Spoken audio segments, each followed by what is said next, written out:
Good morning students. आज के इस क्लास में हम लोग देखेंगे व्हाट इज ओजोन लेयर, है ना। तो सबसे पहला चीज़ ये कि हमें समझना है कि ओजोन क्या होता है। लेयर तो हम लोग समझ रहे हैं, लेयर मीन्स क्या है, परत, है ना। हमें समझना है क्या कि व्हाट इज ओजोन, ठीक है।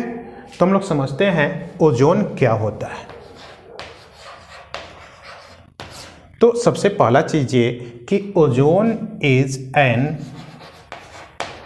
Inorganic molecule. ओजोन क्या है, एक अकार्बनिक मॉलिक्यूल है। And this ozone is made up of a combination from three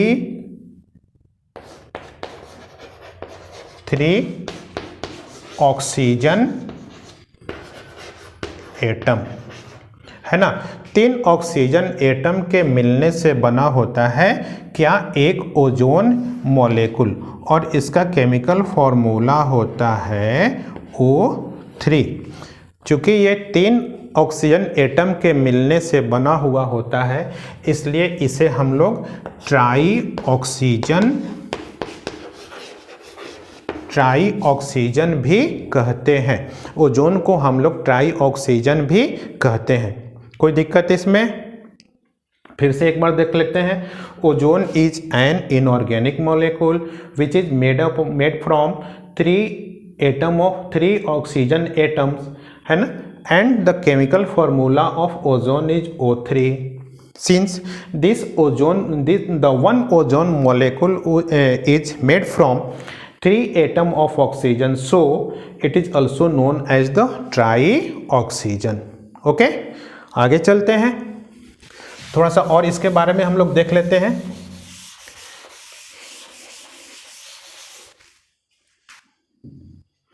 ये कलर, इसका जो कलर होता है वो लाइट ब्लू होता है,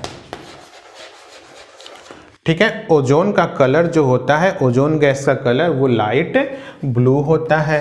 इसका स्मेल कैसा होता है, स्मेल इसका पंजेंट होता है ना।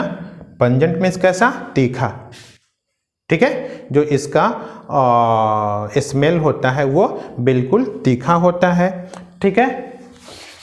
अब देखें, सबसे पहले इसको खोजा किसने था, तो इसकी खोज सबसे पहले 1913 में चार्ल्स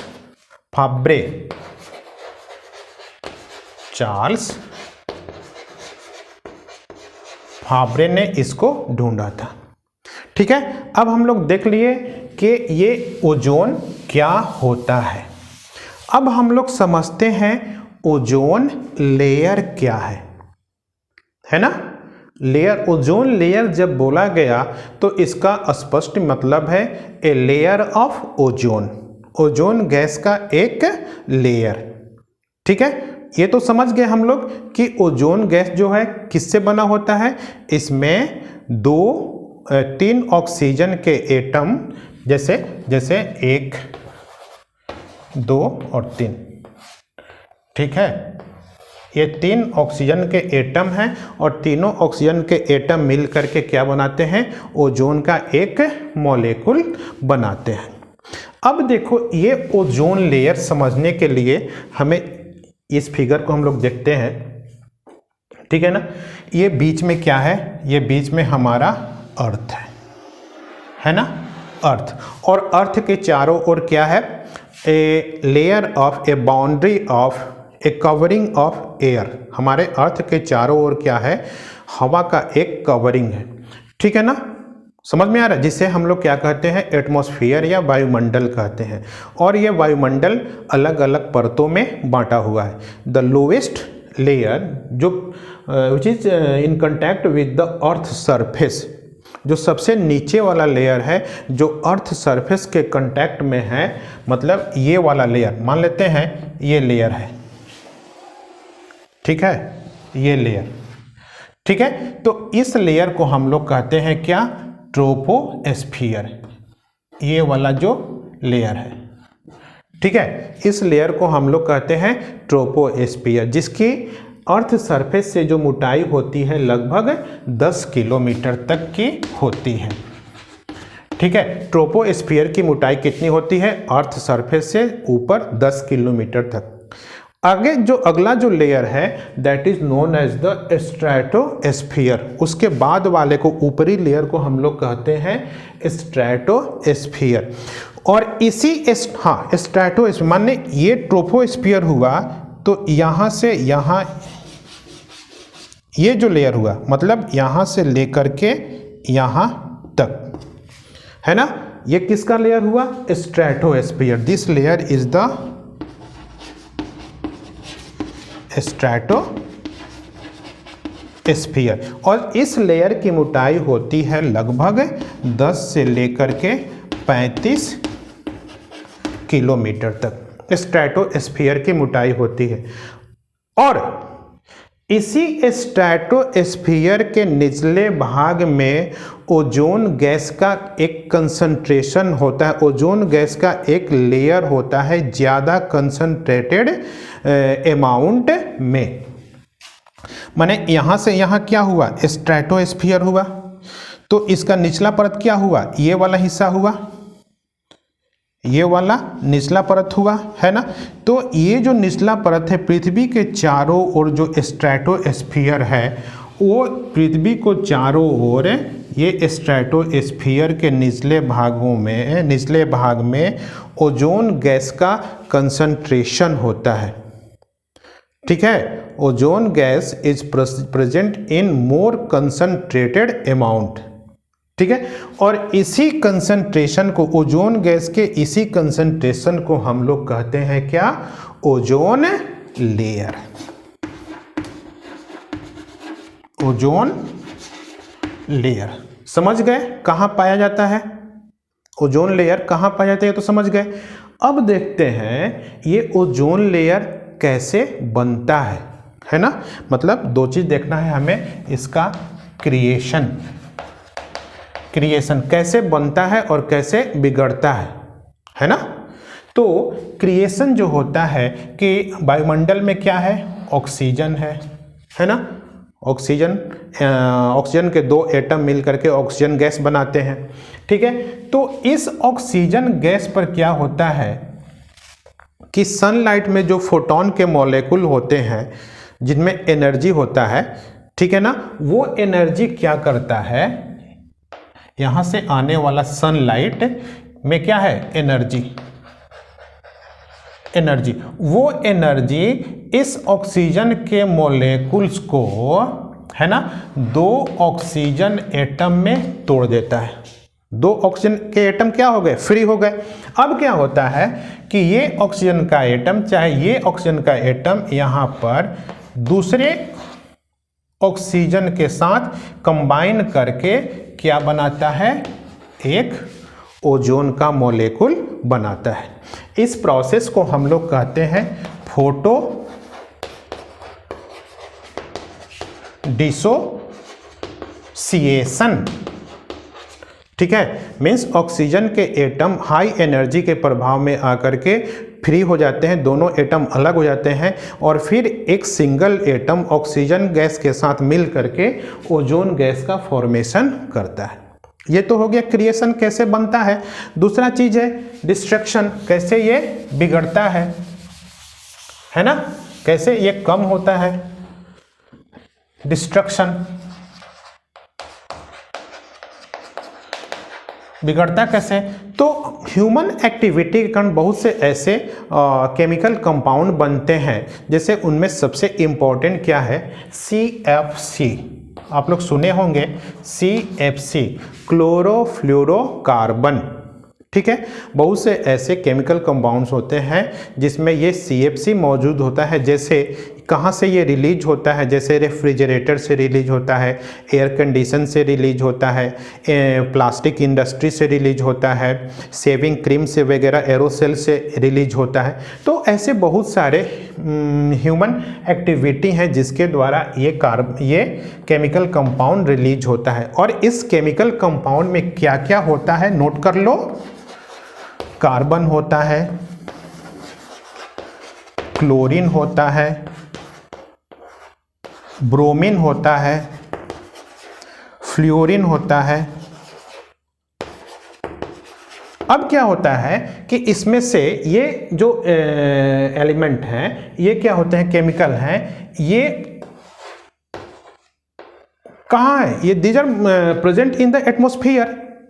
ह्यूमन एक्टिविटी का ये प्रोड्यूस होते हैं और एटमॉस्फेयर में चले जाते हैं। जब एटमॉस्फेयर में चले जाते हैं तो इसमें से मोस्टली जो होता है क्लोरीन जो होता है वो O3 के साथ कंबाइन होकर के उसको तोड़ डालता है, ठीक है, जिससे क्या होता है, ओजोन का डिस्ट्रक्शन होता है। और देखा गया है ऐसा कि एक क्लोरीन का मोलेकुल, वन मोलेकुल ऑफ क्लोरीन, ठीक है ना, वन मोलेकुल किसका, क्लोरीन का, ये तोड़ता है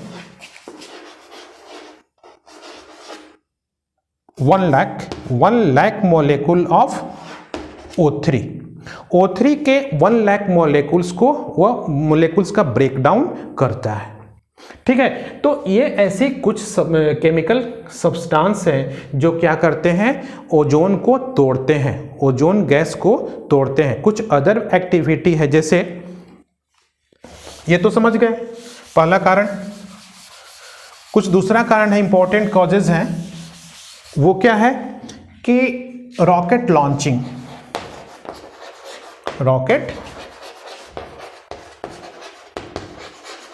रॉकेट लॉन्चिंग आजकल क्या हो रहा है कि बहुत सारे प्रत्येक देश क्या करते हैं, अपना अपना रॉकेट लॉन्च करते हैं, अंतरिक्ष में सैटेलाइट क्या करते हैं, अंतरिक्ष में बाहर भेजते हैं, ठीक है ना। तो उस रॉकेट लॉन्चिंग के कारण भी क्या होता है, ये ओजोन की परत जो होती है वो क्या होती है, ओजोन की परत में होल होता है, ओजोन की परत में कमी आती है, ओजोन गैस डिस्ट्रॉय होता है।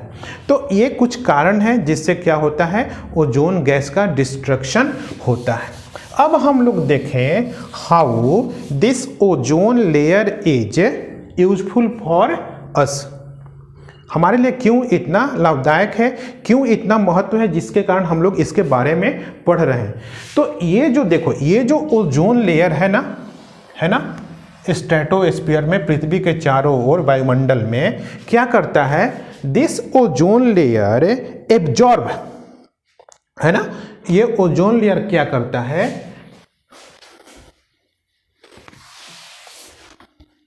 इसका इंपॉर्टेंस क्यों है, अब importance, absorb the ultraviolet rays which comes from the sun से क्या होता है, अल्ट्रा वायलेट रे और रेडिएशन ओरिजिनेट होता है। एंड दिस अल्ट्रा वायलेट, यहां से ये अल्ट्रा वायलेट रेज चलता है, लेकिन जैसे ही ये ओजोन लेयर के पास आता है तो क्या करता है, ये ओजोन लेयर उसको एब्जॉर्ब कर लेता है। तो इस एब्जॉर्प्शन से क्या होता है, ठीक है ना, this ozone layer, this ultraviolet ray are very harmful for the living beings, किसी भी लिविंग ऑर्गेनिज्म के लिए क्या होता है, बहुत हानिकारक होता है। अलग अलग प्रकार के different types of disease produced due to this ultraviolet रे।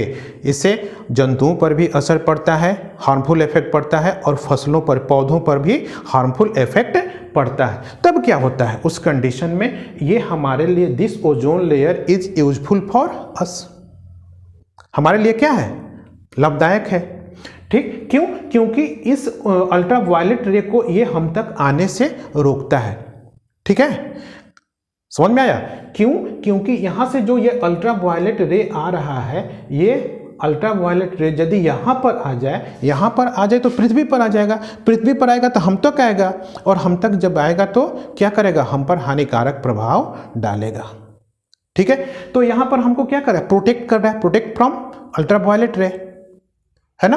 तो ये हमारे लिए क्या है, यूजफुल है। एक चीज और, ये सभी जगह पर यूजफुल नहीं है, यहां पर है तो यूजफुल है, स्ट्रेटोस्फीयर में अपने लेयर में है तो ये यूजफुल है। लेकिन यही ओजोन जब ट्रोपोस्फीयर में मान लो यहां पर मौजूद है, तब ये क्या है, देन दिस ओजोन इस यहाँ पर जो मौजूद है ozone gas, these ozone gas are harmful for us. Here this ozone work as a pollutant, एक प्रदूषक की भांति कार्य करता है और ये एनिमल टिश्यू में जाकर के, लंग्स में जाकर के लंग्स टिश्यू को डैमेज करता है ना। देख लो यहाँ पर यदि है ये ओजोन यहाँ पर है, इस लेयर में है, then this ozone is useful for us. लेकिन when this ozone is present in the troposphere, then these ozone gas are harmful for living beings। ठीक है, अब हम लोग देखते हैं एक दूसरा चीज, इसका कमी से क्या क्या होता है, कैसे इसकी कमी होती है, ये तुम समझ लिए। अब देखेंगे कैसे ओजोन डिप्लीशन, ओजोन डिप्लीशन क्या है, DEP है ना, ओजोन डिप्लीशन क्या होता है ना।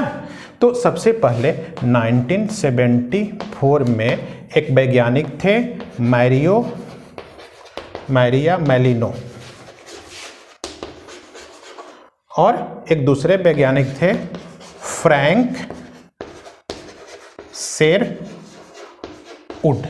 उन्होंने पता लगाया कि ये जो है यदि इसकी कमी होती है, ओजोन गैस की कमी होती है, ओजोन लेयर में कमी होती है, तब ये क्या होता है, जीवों के लिए, ये पृथ्वी पर मौजूद जीवों के लिए हानिकारक है ना। उन्होंने ये पता किया कि जब इसकी कमी होती है ओजोन लेयर की, जो पृथ्वी के चारों ओर मौजूद है, ठीक है ना, तब क्या होता है इसमें, तब ये पृथ्वी मौजूद जीवों के लिए हानिकारक होता है। उसके बाद क्या हुआ, 1985 में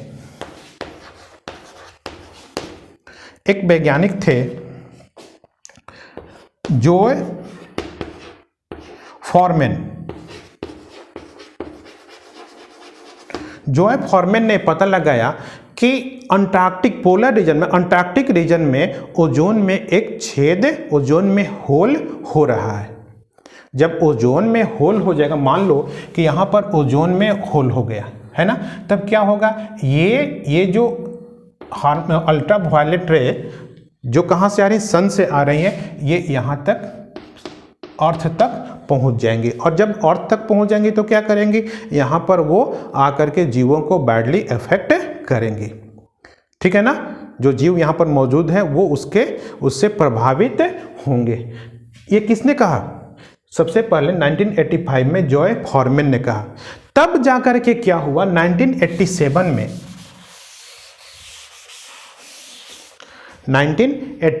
में क्या हुआ, मॉन्ट्रियल प्रोटोकॉल, एक सम्मेलन हुआ जिसे हम लोग नाम देते हैं Montreal protocol on the substance which depleting the ozone layer. Montreal protocol ऐसे वस्तुओं के बारे में जो क्या करते हैं, ओजोन लेयर को कम करते हैं। और उस संधि से यह निष्कर्ष निकाला गया कि 2065 तक क्या करना है कि ओजोन लेयर को क्षति पहुंचाने वाली जो वस्तुएं हैं, जो हार्मफुल केमिकल सब्सटेंस है, उनकी कमी की जाए। कमी करके क्या किया जाए, 1980 के तक, मतलब 1980 में जिस कंसंट्रेशन में यह ओजोन लेयर मौजूद था, उस कंसंट्रेशन में फिर से 2065 तक ओजोन लेयर को बना करके फिर से पूरा कर दिया जाए। जो कमी हुई है ना, उसको फिर से पूरा कर दिया जाए, मतलब फिर से सप्लाई कर दिया जाए। जो कमी हम मनुष्यों के कारण, ह्यूमन एक्टिविटी के कारण जो कमी हुई है ओजोन लेयर में, उसको फिर से क्या किया जाए, उस कमी को पूरा कर दिया जाए। तो यही है क्या, ozone depletion means importance of ozone layer for living beings which are present on the earth. हमको लगता है आपको समझ में आ गया होगा। Okay, thanks.